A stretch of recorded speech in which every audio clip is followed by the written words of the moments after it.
bienvenue sur ma chaîne. Alors, vous allez vous dire, qu'est-ce qui se passe? C'est un peu chelou cette histoire. Mais en fait, j'ai ma caméra qui a lâché. Donc, du coup, j'ai demandé à l'ami de mon fils de me faire un ordi. Et donc, du coup, maintenant, je me retrouve avec un micro et avec une webcam. Donc, effectivement, pas du tout pareil quand on filme. Donc, c'est pour ça que, du coup, j'ai mis du temps avant de refaire une vidéo. Donc, j'espère que tout le monde va bien. Donc, on va commencer. Alors, 20 minutes. La France aurait violé le protocole de Minsk en livrant des armes à l'Ukraine, comme l'a révélé Gabriel Attal. C'est faux. Alors, voilà ce qu'avait dit Gabriel Attal. 2014 et le début de ce conflit militairement. La France a été le premier fournisseur d'armes en direction des Ukrainiens. Une information capitale pour ces internautes qui avancent qu'en la révélant, le ministre aura avoué la violation par la France du protocole de Minsk, l'accord signé le 5 septembre 2014 et destiné à mettre fin à la guerre du Donbass. Beaucoup y voient même un encouragement à la poursuite des combats en Ukraine orientale qui aurait mené à l'invasion de l'Ukraine par la Russie, mais c'est faux. Le protocole de Minsk a été signé par les représentants de l'Ukraine, de la Russie et des insurgés des républiques populaires autoproclamées de Donetsk et Lugansk afin de mettre un terme au combat qui faisait rage dans l'est du pays depuis le mois de février 2014, communément appelé guerre du Donbass. Cet accord, formulé par des représentants des deux pays ainsi que ceux de l'Organisation pour la sécurité et la coopération en Europe, comporte 12 points. Alors, donc, cessez-le-feu immédiat et bilatéral, libération des otages, poursuite du dialogue, surveillance des frontières, situation humanitaire. Ces points étaient destinés à assurer un retour à la situation apaisée. Un seul point, le numéro 10, parle ouvertement des armes. Procéder au retrait du territoire ukrainien des formations armées et du matériel militaire illicite, illégal, hein, ainsi que des combattants irréguliers et des mercenaires. Plusieurs accords signés. Alors, après plusieurs violations du cessez-le-feu dans les jours qui suivirent, ils ne nous disent pas par qui, la signature du protocole, un mémorandum de suivi, est convenu par les parties le 19 septembre 2014. Celui-ci cible plus les combats et les armes avec un point en particulier. Suppression de toutes les armes lourdes dans une zone de 15 km derrière la ligne de contact pour chaque partie du conflit afin de créer une zone démilitarisée de 30 km de large en tout. Face à l'échec des résolutions, alors, de tous ces accords, communément appelés le protocole de Minsk, aucun n'interdit la vente ou la fourniture d'armes à l'Ukraine à partir de 2014.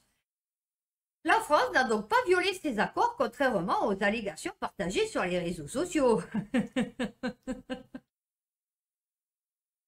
Non, non, ces internautes confondent peut-être avec la vente d'équipements militaires de pointe à la Russie par la France, malgré un embargo européen de 2015 à 2020, révélé par une enquête de nos confrères de Disclose en mars dernier. Face à l'échec de ces résolutions, un nouveau sommet d'Anne, si les mesures sont confirmées, de nouvelles plus fermes apparaissent comme le pardon et l'amnistie, l'échange de prisonniers ou le retrait des troupes étrangères, mais rien de nouveau au sujet des armes. Ouais, en fait, ils se sont arrangés. C'est comme dans les contrats, il y a toujours un petit astérix, vous voyez. Donc ça, c'est comme les lois écologiques, vous savez. Donc ils votent de nouveaux trucs. Mais en fait, si vous lisez bien, ouais, ils peuvent faire ce qu'ils veulent. Donc en fait, oui, effectivement. Ah non, ça n'interdit pas la vente d'armes. Non, non. Mais logiquement, si on ne fournit plus. Fait, je veux dire, tu vois, puisque c'est un accord, on va dire, de paix, d'accord? Justement, pour plus qu'il y ait la guerre. Donc logiquement, pour plus qu'il y ait la guerre, ils ne voient pas des armes. Non, non, eux, ils parlent que des trucs illicites. Voilà. Les trucs licites, ça, mais illicites, non. Ah, je vous dis. Ouais, ça. Oh, ce qu'il est. Oh, truc de fou. Non, non, mais. Pas c'est faux. Guerre en Ukraine. Vladimir Zelensky réclame aux pays occidentaux de ne plus délivrer de visa aux citoyens russes. Les Russes doivent vivre dans leur propre monde aussi longtemps qu'ils n'auront pas changé de philosophie. Mais dis-moi, mais qui tu es, toi, pour dire ce que les Russes, ils doivent faire ou pas faire, en fait? Non, parce que tu es l'Ukraine. Enfin, tu vois, tu es comme ça. Tu as vu, fait face à la Russie, tu vois. Enfin, bon, peut-être pas comme ça, mais tu vaux rien. Enfin, je veux dire, tu vois, tu es rien, en fait. Mais comme derrière, vous savez, ça c'est comme les fous furieux. Il faut les reflants, mais que quand ils sont nombreux. Vous voyez, parce que quand ils sont seuls, ils disent rien. Ils font les trucs en scratch, vous voyez. Mais ils disent rien. Lui, il faisait les trucs en scratch avec le Donbass et tout. Mais ça allait, tu vois, parce que bon, ça va, c'était pas là maintenant, il se sent pousser des ailes, il a bu des Red Bull, lui, hein, moi je te le dis. Ouais, la population a choisi ce gouvernement, elle ne le combat pas. Je crois pas que la Russie, le peuple russe, va se soulever, en fait, pour toi. Contre son président, en fait. Oui, bon, tu vas pas appeler ça le président, mais tu crois pas qu'ils vont faire ça. Mais tu es fou, toi, en fait. La Finlande, on passe de limiter les visas. Ouais, bien sûr, tu parles à la Finlande, ma foi. La première ministre estonienne, Estonie, un pays, mais 3 fois le PIB français, tu vois. Kaja Kallas a réagi dans la foulée des déclarations du président ukrainien. Vous voyez, c'est comme si Andorre, la principauté d'Andorre, de toute façon, tu la connais, hein, je veux dire, bon, c'est pas truc le Rocher, c'est pas le Vatican. Hein. Elle se précipite dans la foulée pour donner son avis sur les trucs que Biden il a dit. Tu vois, rien à foutre en fait. Donc, visiter l'Europe, imaginez ce qu'elle a dit. Visiter l'Europe est un privilège, pas un droit humain. Ça s'applique pour qui? Non, parce que toi, ma chérie de l'Estonie, à ce moment-là, puisque c'est plus un droit humain, quand tu vas frapper à notre porte pour nous dire, ouais, putain, je suis en train de mourir de faim, bah, on ne t'ouvrira pas, tu as vu? Non, non, mais alors, a-t-elle ajouté, désignant la Finlande, l'Estonie et la Lituanie, il est temps de mettre fin au tourisme depuis la Russie. Bon, encore, elle n'a pas dit la phrase. Non, parce que du coup, on a 200 000 Russes blindés à mort qui sont pas venus cette année. Oui, c'est compliqué. Les vols de la Russie vers l'UE ont en effet interrompu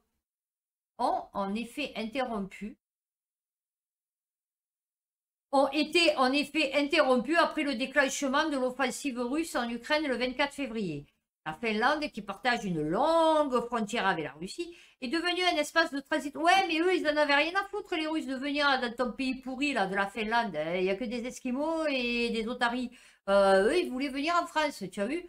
Eh ouais, manger la bonne bouffe, tu vois. En Finlande, la bouffe, je sais pas si c'est trop... je sais pas si c'est pas là-bas où ils mangent leurs trucs tout pourris, là, dans les boîtes de conserve, voilà. Jeudi, le ministre des Affaires étrangères finlandais, Pekka Haavistos, ouais, a récemment présenté un plan pour limiter les visas touristiques. Ouais, ben tu fais ce que tu veux, chérie. Libération, guerre. L'Ukraine bloque une partie du pétrole russe destiné à l'Europe faute de paiement. Et ouais, parce que maintenant, c'est plus la Russie qui bloque, c'est l'Ukraine qui bloque le pétrole qui doit venir de Russie. C'est merveilleux. Les livraisons de pétrole russe à la Hongrie, la Slovaquie et la République tchèque via l'Ukraine sont interrompues après le refus.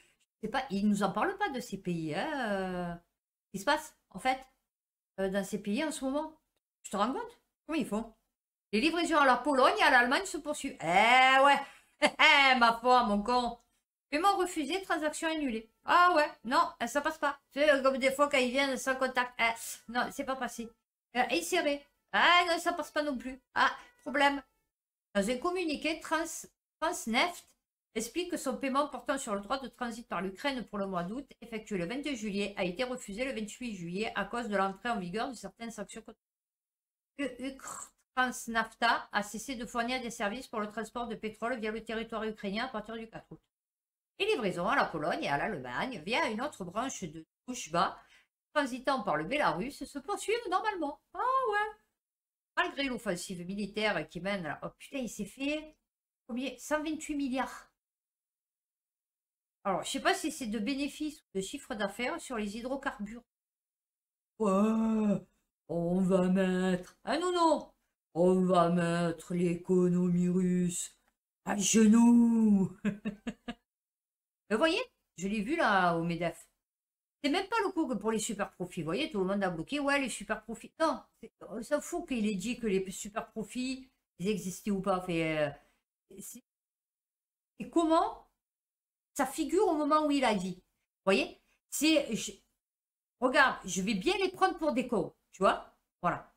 Et ça m'amuse. Ah oui, il était mort de rire à la limite, le mec, tu vois. Non, non, mais c'est surtout sa tête de con, en fait, tu vois. Narcissique.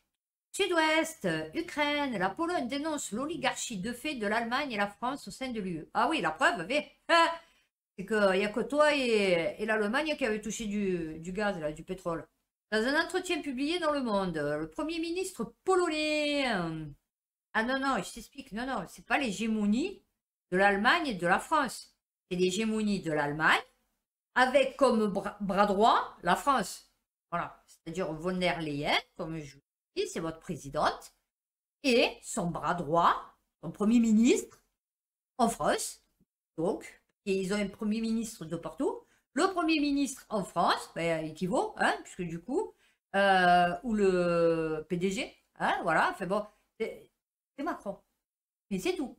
L'UE, selon lui, n'a pas été à la hauteur face à la guerre. Ah ouais, mais non, mais alors toi, tu n'as pas eu de soucis peut-être avec ton Covid. Mais nous, ça a été la galère aussi, hein. Donc ça a été Covid et la guerre, tu vois. Le Premier ministre... Alors imagine, demain, l'économie s'effondre.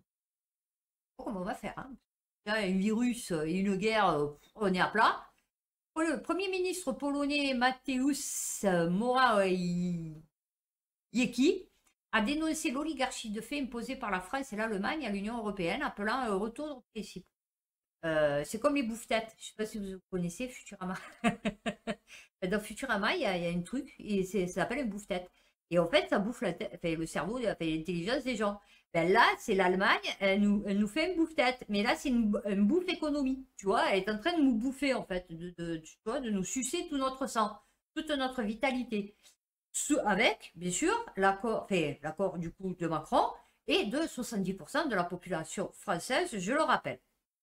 Et le Premier ministre polonais d'appeler un retour type la Pologne, comme les pays baltes, figurent parmi les soutiens les plus inconditionnels de l'Ukraine. Eh oui, ils ont le cœur aussi.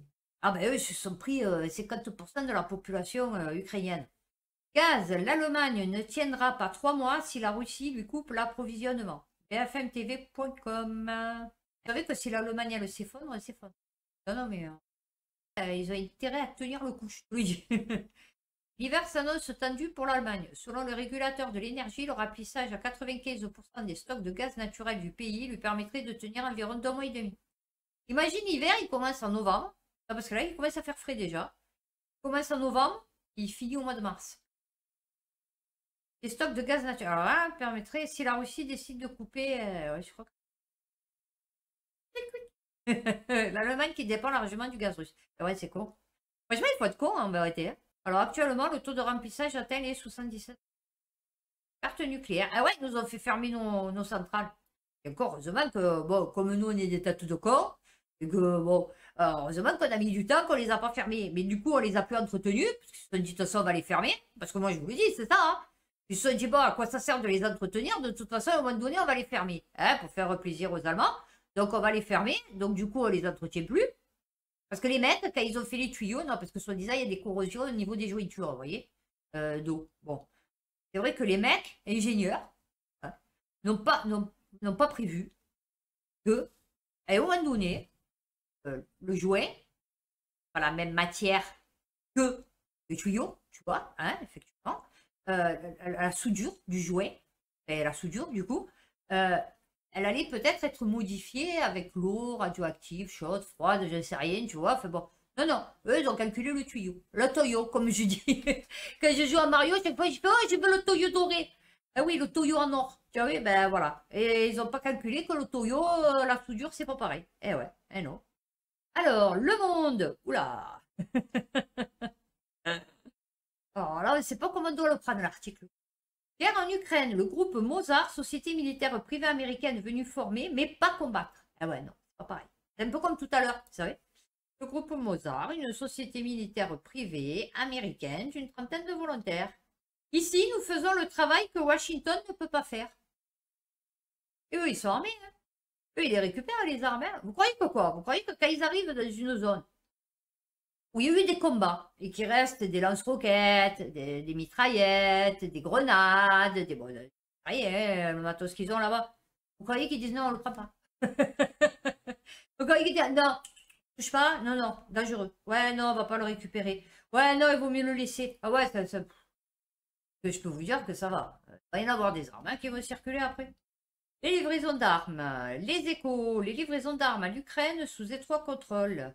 Des mécanismes rigoureux permettent de s'assurer que l'aide militaire occidentale à l'Ukraine n'atterrit pas entre les mains de trafiquants. Non. Le pays le plus corrompu d'Europe? Non. Quoique nous, on n'est pas loin derrière, hein, je pense. Contrairement à ce qu'affirmait le documentaire de la chaîne de télévision américaine CBS. Le dernier a été retiré face à la controverse. Eh oui, parce qu'on ne peut plus y avoir de controverse. Ah non, il faut que ça soit lisse. Tout au même niveau. Les raids très en profondeur. Alors voilà, c'est là. Pour Dmitro Kouleba. C'est un peu comme Jean-Félix Choucroune. Tu vois, ça n'a aucun rapport. Dmitro Kouleba. Kouleba. Bon, ok. Ministre ukrainien des Affaires étrangères. Alors, dans le reportage de CBS que le rapport accusant les troupes ukrainiennes était synchronisé avec les arguments. Ok. De son côté, donc le ministre de la Défense, Oleksiy Reznikov, a rappelé lors d'une interview au Financial Times, putain, ils ont le temps de faire beaucoup d'interviews, moi, que l'Ukraine se battait pour sa survie, putain, ouais, franchement, et n'a pour conséquent aucun intérêt à trafiquer les armes. Non, non. Pourquoi tu trafiques les organes? Alors, vas-y, explique. Hein?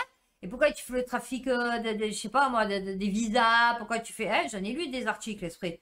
J'en ai lu des articles. Bon, alors pourquoi tu fais tout ça? Hein? Non, voyez, non, non. Il n'a aucun intérêt. Bon, non, franchement. Selon lui, plusieurs pays auraient par ailleurs envoyé des représentants en Ukraine pour y suivre les livraisons d'armes. Alors, fondateur de l'ONG pro-ukrainienne Blue Yellow, qui déclarait fin avril que seulement 30% de l'aide occidentale parviendrait jusqu'à la ligne de front. D'accord? 30%. Ça fait même pas la moitié. D'accord? On est d'accord. Ça fait presque la moitié de la moitié. Tu vois? Et du coup, ça fait le quart. Hein? Ok. Or, le 7 août, Oman a expliqué dans une publication Facebook, oui, non, que ses propos avaient été sortis de leur contexte. Non, non. Pas été sortis du contexte. Temporel. Du contexte temporel. Et que ces derniers n'étaient applicables qu'aux 2 premiers mois du conflit. Oui, parce qu'entre-temps, ça a augmenté. Je ne sais pas de combien, mais c'est plus 30%. Voilà. Lorsque j'ai indiqué que 30% de l'aide atteint la ligne de front, cela faisait référence à une évaluation générale par Blue Yellow de l'efficacité de l'effort d'aide occidentale à ce moment-là. Mais il ne nous dit pas maintenant combien c'est le pourcentage. Donc, c'est 31. Tu vois, voilà. Ou 32. 3 institutions contrôlent le flux d'armes. Alors attention, hein, parce que 3 institutions, mais pas en Ukraine. Non, non, ils sont pas là. Là, ils sont loin, très loin. Alors, plusieurs médias ont critiqué. Tac, tac. Alors, un groupe opérationnel de commandement européen des forces armées américaines situé à Stuttgart, donc que ce soit en Ukraine, est chargé de coordonner les demandes d'aide militaire à l'Ukraine, de faciliter les acquisitions de matériel. Ouais, donc le mec, il doit venir, de lui dire, tiens, lui, il a le piou-piou. Regarde, il a tel machin, il a besoin de tant d'armes. Ah, il a le piou-piou. Bon, allez, je mets mon piou-piou. Mais voilà, c'est tout. Hein. C'est une histoire de piou-piou, hein, moi je te le dis. Hein, parce qu'en vérité, je suis sûr qu'il passe même pas un coup de fil, tu vois. C'est facile. Alors, là, et les acheminer jusqu'à la frontière du pays. De son côté, l'Union européenne coordonne, oula, l'assistance militaire apportée à l'Ukraine à travers, non, non, mais c'est là, mort de rire, à travers la, alors c'est le titre du truc, Facilité européenne pour la paix. D'accord. Tu coordonnes l'assistance militaire apportée à l'Ukraine pour la Facilité européenne pour la paix. D'accord. Ah, je vous dis une autre langue. Ce nouvel instrument finance les actions extérieures de l'UE ayant une dimension militaire ou de défense et prévoit la mise en place de procédures de contrôle de l'aide apportée. Oui, mais tu n'es pas là-bas. Et pour rassurer ses partenaires occidentaux, l'Ukraine a pour sa part voté la création d'une commission temporaire spéciale. Putain, là on voit que Macron et eux se sont mis d'accord. Ils sont pleins de commissions aussi. Hein? Vous avez vu, nous on est plein de commissions. Hein, maintenant on a des commissions flash. Ben, lui, il a une commission. Il a voté la création. Eh ouais.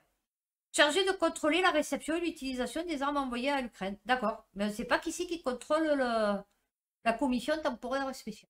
Ouais, c'est un peu comme Macron avec son truc sanitaire, là. Dirigé par le législateur Rustem Umerov du parti d'opposition Holos. Les accusations relatives à de possibles détournements sont l'un des arguments avancés par les opposants au soutien apporté à l'Ukraine. Ah oui, parce que si tu dis, putain, mais attends, que 30% des armes qui sont livrées, que l'autre te dit, non, mais ça, 30, c'était au mois d'avril, maintenant c'est 31, attention. Et tu dis, ouais, mais c'est pas normal, alors c'est des arguments avancés par les opposants au soutien apporté à l'Ukraine, tels que la députée américaine Lauren Boebert, pour mettre fin à ces livraisons d'armes. Enfin, elle le sait très bien que son pays, les États-Unis, ils adorent ça.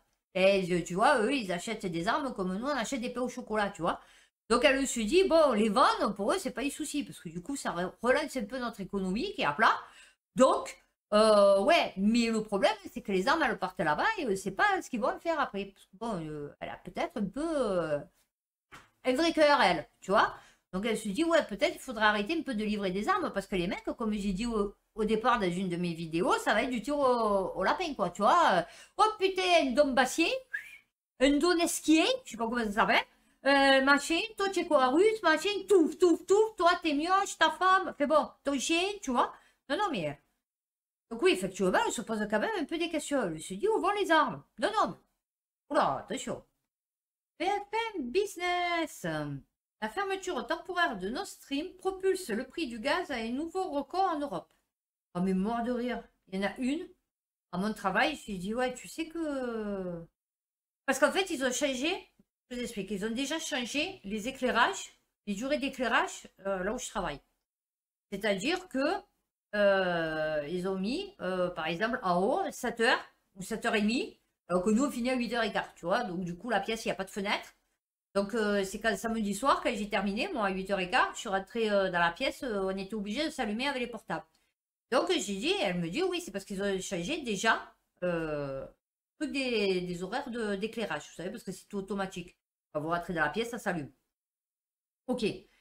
Et là, elle parlait une enquête que peut-être ils allaient, pour vous dire le niveau. Elle me dit, oui, ils vont peut-être fermer à 18h ou à 19h. Du coup, pour économiser 1 heure d'électricité. Donc, moi, j'ai dit, oui, mais à ce moment-là, bon, ça va vraiment qu'à gagner. Ils vont faire quoi? On va avoir des heures en moins. Elle me dit, ben non, c'est pareil, tu travailles, pareil, mais jusqu'à 18h ou 19h. Ouais, d'accord, chérie. Et du coup, ils auront besoin de moins de caissières, ma puce. Je t'explique. Si tu travailles 1 heure de moins, du coup, tu as besoin de moins de main-d'œuvre, tu vois. Ou 1 heure ou 2 heures, voire 2 heures de moins de main-d'œuvre. Tu as besoin de moins de main-d'œuvre, du coup, puisque tu as 2 heures en moins tous les jours. Donc, du coup, il y a une caissière, elle va sauter, c'est obligé. Ou on va se retrouver avec des caissières, comme moi, je suis à 30 heures, avec des 25 heures. Enfin, je veux dire, tu vois. Et la différence, c'est qui va la payer, en fait? Ou celle qui va être en trop, c'est quoi? On va pas lui renouveler son contrat ou on va la mettre en chômage partiel? Non, parce que tu peux pas garder le même nombre de caissières si tu fais 2 ou 3 heures en moins d'ouverture, en fait. Tu vois, ben, elle a pas compris. Voilà, elle n'a pas compris. Donc elle m'a dit non, ça change rien. Je dis ouais, d'accord, ok. Bon, elle cherche pas à comprendre, hein, parce que du coup, le prix européen du gaz a poursuivi. Et donc elle me disait ça. Donc j'ai dit bah c'est bien, les Français vont être contents. J'ai dit on va avoir un confinement à 18h, c'est magnifique. L'Europe tente, dans la douleur de se sevrer du gaz russe, ah ouais, on n'y arrivera pas, hein, mon chéri, je t'explique, hein, dont l'Allemagne est particulièrement dépendante. En Allemagne, à partir du 1er octobre, les importateurs pourront prélever 2,4 centimes de plus par kilowattheure. Alors, les prix ont été tirés par de faibles niveaux de vent, voilà ce que je vous avais dit, pour l'éolien, ainsi que des coûts élevés pour l'électricité au charbon et au gaz. Ah ouais? Oh, c'est le top l'éolien. Ouais, Shadok, vous allez pédaler, hein? Faire tourner l'hélice. Ah ouais, parce que du coup, ça tourne pas. Demain, il n'y a plus de vent, on fait quoi? Nous, d'habitude, on a tout le temps le Mistral. Bon, on l'a plus. Ça fait des années. Enfin, voilà, de temps en temps. Avant, c'était 1 jour, 3 jours, 5 jours, 7 jours, parce que c'était que des nombres impairs. Là, on les a plus. Voilà, 2 jours, 3 jours, même pas. Les 3 quarts du temps, c'est 24 heures. Donc, effectivement, dans le même temps, un été particulièrement chaud a limité la production d'électricité. La canicule, et ouais, les barrages hydrauliques, il n'y a plus d'eau. Ah, mais ça, les gens, ils captent pas, tu vois. Et donc, là, une autre, je lui dis, je me dis, ouais, non, je sais plus quoi. Je dis, mais de toute façon, ils vont nous couper là. Il me dit, ah bon? Il me dit, comment ils vont couper? Mais non, elle ne va pas nous couper l'électricité. Je dis, ouais, bah, pendant 1 heure, 2 heures. Mais où tu as vu ça? Elle m'a dit. Je sais pas, tout le monde en parle en fait. Hein. Ah ouais, non, mais moi je suis pas ces trucs comme ça. Ah, ces trucs comme ça, d'accord, ok. Alors, politique, lefigaro.fr. Payer le prix de notre liberté. Macron doit s'expliquer sur son appel aux Français. Éric Ciotti. Mais lui, il n'a pas de bouille, tu vois. Et tu lui remets des cheveux un peu, parce que c'est vrai qu'il a... Ah ouais, c'est énorme. Bizarre quand même, hein, l'implantation. Alors, je sais pas si c'est une fois que tu chauffes, ta tête, elle se modifie. Les cheveux, l'implantation. Ouais, ouais. Moi, j'ai des soucis capillaires. Les cheveux, c'est super important. En référence à la guerre en Ukraine, le président de la République a exhorté vendredi ses concitoyens à accepter de payer le prix de notre liberté, de nos valeurs. Mais ils vont le payer. Et avec le sourire français à le cœur. Je ne comprends pas cette formule. Ah, écoute, faut que je te l'explique. Je vais te l'expliquer. Ça veut dire que on va pleurer, et ils vont pleurer leur mère. Voilà, c'est tout. France Info, fin de l'abondance pour la sociologue Sandra Ouabian. La sobriété présentée par le chef de l'État est celle de la contrainte du renoncement. Ben oui, bien sûr. Macron a appelé à l'unité. Ouais, lui, il est plein d'unité. Lui, il divise le peuple et après, il te demande d'être uni. Ah putain, on est vachement unis. Moi, t'inquiète que l'histoire du pass vaccinal, elle est toujours pas passée, hein, je t'explique. Non, parce que tu m'as fait la misère à moi, ok, mais tu as fait la misère à mes enfants. Une expression mal choisie, qui témoigne de la vision de la société du président. Eh ouais. L'idée de la sobriété, c'est plutôt de partir des besoins des individus. La fin de l'abondance au sujet... Non, non, mais c'est surtout au sujet du réchauffement climatique. Bon, on a eu un été chaud. À 76, on a manqué de mourir. Je t'explique. J'avais 4 ans, je me rappellerai toujours. On a manqué de mourir. Il faisait 42 en Ardèche. Non, non, mais je le sais parce que j'étais en Ardèche. Hein. Donc, il faisait 42, s'il te plaît. À la France, il y avait écrit 42, s'il te plaît. C'est quoi? Je croyais que j'allais mourir. Heureusement, il y avait la rivière. Mais bon, il y avait une fois, c'était un pédiluve, tu vois. Mais bon, il n'y a pas la fin de l'abondance à cause du réchauffement climatique. De quoi? Dans les autres pays. Oui, alors, d'accord, on n'a plus de graines de moutarde parce qu'au Canada, il y a une sécheresse. Mais bon, à un moment donné, si tu savais bien exploiter l'eau, tu vois, peut-être tu n'aurais pas des sécheresses aussi. Mais bon, c'est un autre sujet. Cette expression fin de l'abondance peut-elle être entendue comme une remise en cause de notre... Ben ouais, mais il te remet tout en cause. Bruno Le Maire, notre ministre de la faillite. On va... Oh ouais, là, j'ai bloqué. Ouais, ouais. On va mener une guerre sans merci. À la Russie. L'indépendant. Guerre en Ukraine. Alors, eux, ils parlent sur le truc de l'écologie. D'accord? Mais du coup, on se dit, ouais, c'est bizarre quand même. La Russie brûle 10 millions de dollars de gaz par jour. Selon une étude de Rystad Energy. Société norvégienne d'analyse de premier plan pour l'industrie pétrolière et gazière, la Russie brûlerait 4,34 millions de mètres cubes de gaz par jour, près de la frontière finlandaise. Donc on se dit, est-ce que c'est de partout pareil? Autrement dit, près de 10 millions de dollars partiraient en fumée. Non mais, pas genou les mecs. Ils te brûlent 10 millions de dollars de gaz, on ne sait pas pourquoi, toutes les 24 heures.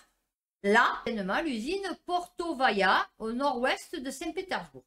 Les émanations de dioxyde de carbone et de suie pourraient aller jusqu'à aggraver la fonte des glaces arctiques. La faute au dépôt qui accélère le processus. Et 2, les approvisionnements de l'Allemagne par le pipeline étant réduits depuis le mois de juillet avec des Russes accusant les problèmes techniques liés à la restriction, l'ambassadeur allemand au Royaume-Uni, Miguel Berger. Non, je vous dis, il y a des soucis, hein, non. A reconnu qu'il existe un risque que le soutien public à l'Ukraine diminue cet hiver à mesure que la crise énergétique s'intensifie. Cela dépendra beaucoup des programmes d'aide de nos gouvernements. Et ouais. Et que les raisons exactes du torchage soient inconnues, les volumes, les émissions et l'emplacement du torchage sont un rappel visible de la domination de la Russie sur les marchés européens de l'énergie. Ah, c'est juste pour dire, regardez, on est là. C'est grâce à moi que tu manges. Eh oui, parce que moi, si demain j'ai plus de gaz et d'électricité, je peux plus manger. BFM TV, mesure de rationnement. Alors, lors de la REF du MEDEF, le mot rationnement a été lâché par la première ministre, doigt magique, doigt super puissant. Et elle, c'est un super héros. Elle a le bout du doigt qui est super puissant. Voilà. Elle est capable de vie et de mort sur toi. Tout pour la consommation de gaz et même d'électricité. Il faut qu'entreprises et particuliers fassent preuve de sobriété. Eh ouais. Pas toi, mais nous, oui. Eh ouais. Alors, le point. Depuis le début de l'invasion russe, 9000 soldats ukrainiens ont été tués. Vous vous rendez compte? Ouais, ça, c'est 9000 officiels. Hein, on va dire ukrainiens. Parce que du coup, il y a tous ceux qui se sont engagés pour combattre auprès d'eux. Qui ont été obligés d'ailleurs. Hein, parenthèse. Le commandement en chef de l'armée ukrainienne, Valéry Daloujny, dresse un nouveau bilan sanglant alors que l'offensive russe se poursuit à travers le pays. J'imagine même pas les mecs. Je ne vais pas me battre. Moi, pour la France, je ne vais pas me battre. Hein. Et je ferai tout pour que mon fils, il n'aille pas se battre. Je ne veux pas aller donner sa vie pour des gens qui n'ont pas voulu qu'il aille au cinéma, à l'hôpital et peuvent se gratter. Alors, jusqu'à 3000 militaires ukrainiens avaient été tués et environ 10 000 blessés depuis le début de l'offensive. Ouais, mais ça, c'était 3 jours après. Ouais. Moi, je vous le dis, il doit y en avoir des morts. Des morts, des tortures, des blessés, j'imagine même pas. Slate.fr. Comment une photo postée sur Telegram a permis de détruire le QG du groupe Wagner? Non, il est mort de rire. On se souvient comment, il y a quelques semaines déjà, alors oui, un journaliste russe avait, à l'occasion d'un reportage télévisé, offert aux armées ukrainiennes sur un plateau. Alors écoutez bien le bullshit. Non, mais vous allez le lire. Je vais vous le lire comme si il y avait... Et après, je vais revenir dessus. Donc, sur un plateau, le placement exact d'un mortier, un 2S4, Tulpan, qui leur suffisait ensuite de cibler et de détruire. Ok. Donc, tu sais pas comment ils ont réussi à cibler et à détruire un mortier grâce à un reportage russe. Mais bon, imaginons, d'accord. C'est vraiment un lieu spécial qu'on puisse repérer, vous voyez, genre Tour Eiffel, tu vois, pour dire, ah ben c'est devant tel bâtiment ou devant telle statue, peut-être. Mais bon, parce qu'il faut quand même un truc pour repérer, quoi, tu vois, le truc où il se situe. Un bâtiment, c'est un bâtiment, tu vois, un arbre, c'est un arbre, tu as vu, donc bon.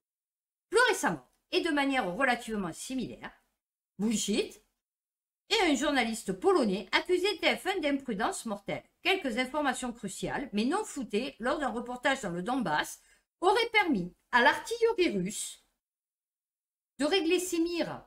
Ses mires. Les mires de quoi? On ne sait pas. Avec précision.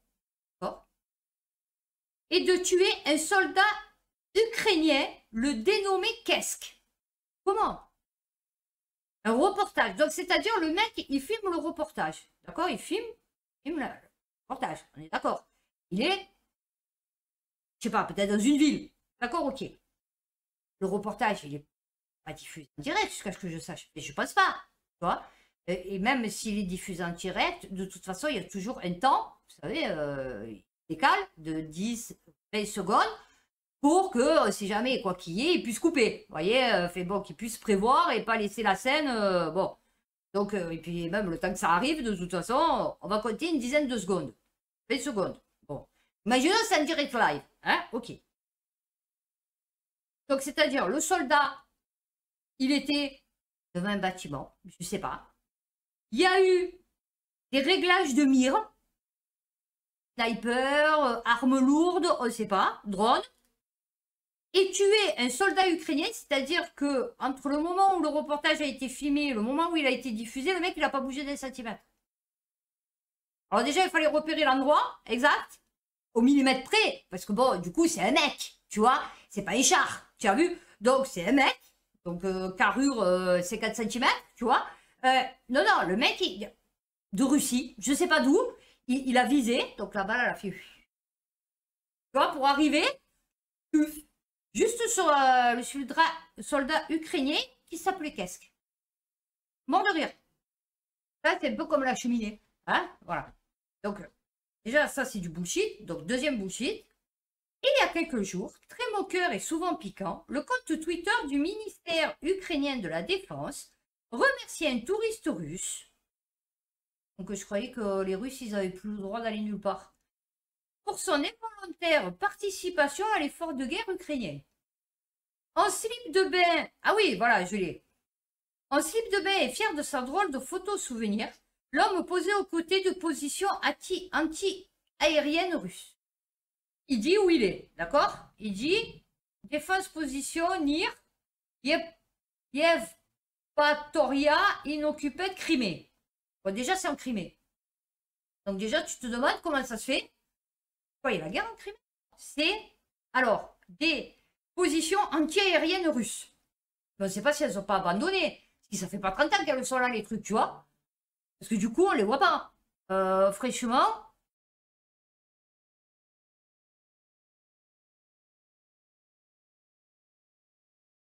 Il y en a 1, 2, 3, allez, il y en a 5, 6. Avec des tuyaux, là. Mais on ne le sait pas. Et il n'y a rien d'autre, hein. Vous pouvez chercher sur la photo, il n'y a rien d'autre. Et ils ont été contents de détruire ça. Le même ministère de la Défense peut sans doute également remercier le journaliste pro-russe qui, le 8 août, dans la ville occupée de Popasna, postait fièrement sur l'application de messagerie Telegram une photo de ce qui semblait être le QG des mercenaires du tristement célèbre Wagner, appelé à la rescousse par le Kremlin pour suppléer en Ukraine avec force, crime et horreur. Ouais, comme les Ukrainiens, enfin comme Azov, hein.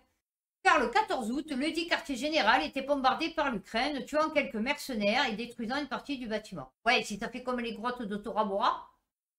Et comme le rapportent divers médias, telle l'édition britannique de Wired ou la Pravda ukrainienne, ah oui, non, c'est bien l'analyse du cliché posté une semaine plus tôt par le fier journaliste pro-russe. Ah, ils sont contents. Ah, ils sont contents. Mais tu crois qu'ils n'ont pas dégagé le temps qu'ils bombardent? Ah, tu crois qu'ils sont cons? Ils se disent, putain, ils ont retweeté 25 millions de fois sur Twitter, hein? Et, on reste là, on bouge pas. Ouais, ouais, ouais. Non, non, ils vont se dire, c'est bon, dégage, hein, ma foi, attends. Ainsi que l'explique cette action ukrainienne est une preuve supplémentaire de l'importance prise par l'OZENT, l'information en open source dans les conflits modernes. Eh ouais, c'est sûr que les bougnoules, ils en avaient pas trop, ouais, des téléphones portables. On n'a pas trop vu des horreurs de l'Afghanistan, de l'Irak, de la Syrie, de la Libye. Eh ouais, non, ça, on les a pas vus. Eh ouais. L'information qui tue. Mise en place par la Russie pour filtrer les populations ukrainiennes. Ben ouais. Ben ma foi, c'est pas parce que nous, on fait rentrer tout et n'importe quoi en France qu'eux, ils vont pas dire, attends, toi peut-être, tu es un allié ou carrément une top. Tu vas pas rentrer dans mon pays, en fait, tu vois, puisque moi, j'ai plus le droit de sortir du mien, du coup. Toi, tu vas pas rentrer dans mon pays. Donc oui, effectivement, il faut un triage. Ukrainien, où tu habites, toi? Ah, moi, j'habite la villa à côté de Zelensky. Ouais, c'est sûr, il va pas le faire rentrer comme celui qui est à Donetsk et qui se fait bombarder depuis 8 ans, tu vois. La population ukrainienne est appelée à contribuer à l'effort du renseignement. Oh, t'inquiète, elle va pas se gêner. Permet à la population du cru. Du cru. Ça veut dire quoi? Racine? Ah, pas branche. De stocker divers documents officiels. Il lui offre de nombreux services. A par exemple, était doté d'une option nommée e-ennemi, laissant tout un chacun transmettre la position de militaires russes. Ah ouais, délation. Ah ouais, mais c'est normal, hein. Ah, le régime nazi, hein, ah ouais, c'était la délation, ça. Hein. Ah, les Français, ils savent de quoi ils parlent. Hein. Ah oui, oui, qu'est-ce qu'ils ont délationné? Hein? Ouh! Sport numéro 1 en France pendant la guerre 39-45, la délation. Ah ouais, on l'a vu pendant le confinement. Hein? La nostalgie, comme j'ai dit, à cette époque. Ces renseignements en open source ne peuvent en revanche pas tout faire. En tant qu'officier sur le terrain, il faut être conscient de cette énorme quantité de données. Les signaux émis par les téléphones cellulaires ou une présence sur le web peuvent donner des informations. Ah ouais, vous êtes surveillé, hein? Œil de Sauron. Eh ouais, c'est ça.